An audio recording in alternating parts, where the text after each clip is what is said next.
Today, we're going to talk about civil engineering in the year 2026. And look, I know that sounds oddly specific, but trust me, this year is shaping up to be a massive tipping point for the entire industry. We're talking about a moment where green mandates, digital intelligence, and some major economic shifts are all crashing together. This isn't just about small, steady changes. It's about a fundamental rewiring of how we actually build our world. So why 2026? What is so special about this one year? Well, it's the moment where three unstoppable forces are set to converge. You've got the demand for sustainability, you've got the rise of intelligent tech, and you've got these brand new economic realities. It's not just a storm, it's the perfect storm of change, and it's poised to redefine the job, the tools, and really, the entire purpose of civil engineering. Okay, let's really dig into this.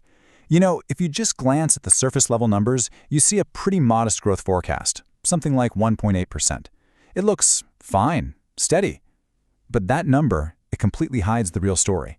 The reality is that this industry is in the middle of a radical, intense transformation. It's becoming less about how much we're building and all about how we're building it. And that brings us perfectly to our first major pillar, the green mandate. For years, sustainability was kind of seen as a nice-to-have, right? A buzzword you'd stick in a marketing brochure. Well, not anymore. In 2026, it is the absolute core driver of design and construction. It's not just a good idea, it's a survival strategy. Let this number just sink in for a second. 11%. Think about that. 1 out of every 10 tons of CO2 pumped into our atmosphere comes from the materials and the process of construction alone. It's an absolutely staggering figure, and it's the single biggest reason why this green mandate isn't just a goal, it's an ultimatum.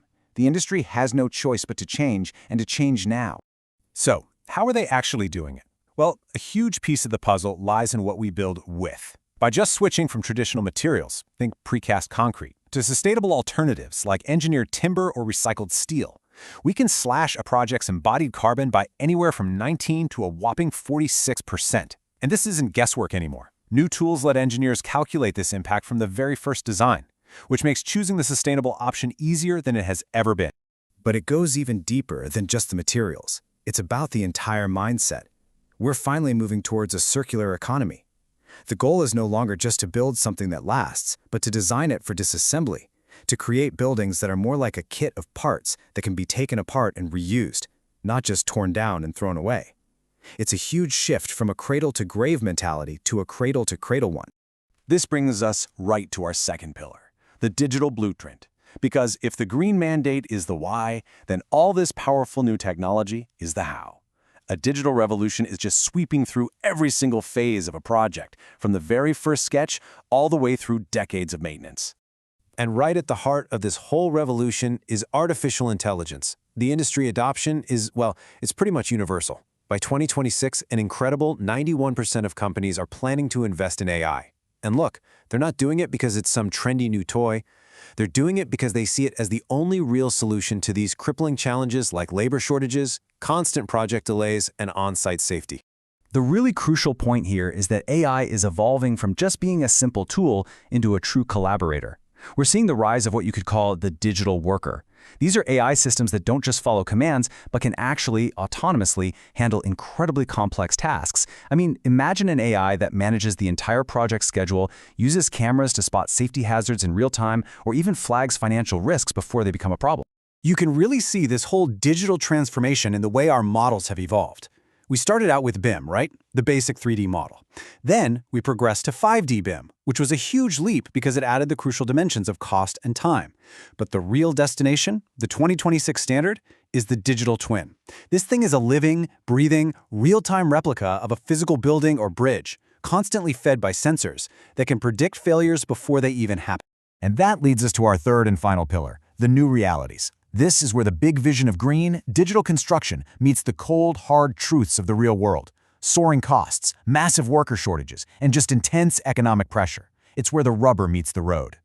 One of the biggest answers to these pressures is modular construction. And honestly, this chart says it all. Building components in a factory setting and then just assembling them on site can literally cut construction time in half. That is an absolute game changer for dealing with labor gaps and speeding up project timelines, especially for critical infrastructure like data centers and housing.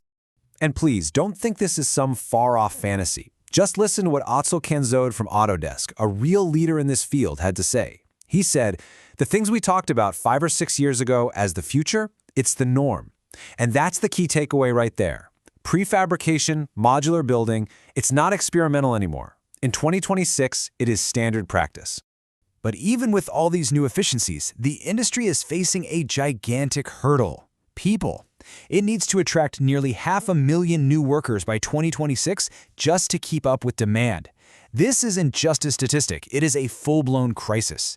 And it puts immense pressure on firms to adopt all the technologies we've been talking about, not just for efficiency, but to make these vital jobs safer, smarter, and way more appealing to a whole new generation.